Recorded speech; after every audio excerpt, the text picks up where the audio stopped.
फटाक 30 सेकंड में खबर डाउनलोड कीजिए तक ऐप और उसका लिंक आपको मिलेगा डिस्क्रिप्शन में।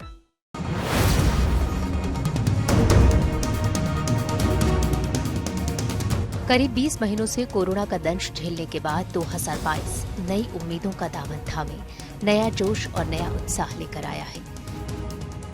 2020 में कोरोना वायरस से भारत की अर्थव्यवस्था की हालत खराब थी, लेकिन 2021 में हालात सुधरने लगे और 2022 में अर्थव्यवस्था के और मजबूत होने की उम्मीद है।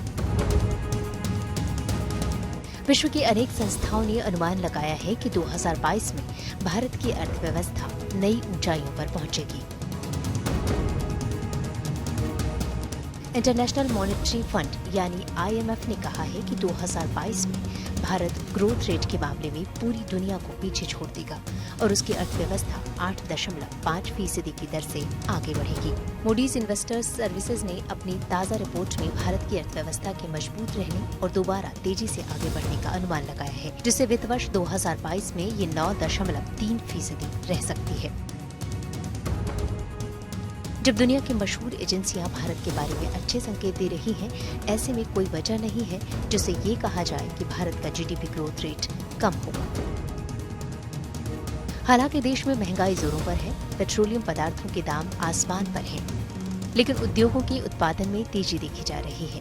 गाड़ियों की बिक्री भी नए रिकॉर्ड बना रही है। आत्मनिर्भर भारत मिशन का असर अब देश के निर्यात पर साफ दिखाई देने लगा है। आत्मनिर्भर भारत मिशन को आगे बढ़ाने का काम जिस प्रोडक्शन लिंक्ड इंसेंटिव यानी PLI स्कीम ने किया है, उसके दम पर भारत एक्सपोर्ट के मामले में तेज तरक्की करता जा रहा है। इसलिए ये कहा जा सकता है कि ये साल भारतीय अर्थव्यवस्था के लिए उम्मीदों वाला साल साबित होने वाला है, जिसमें भारतीय अर्थव्यवस्था की विकास दर तेज रहने का अनुमान है।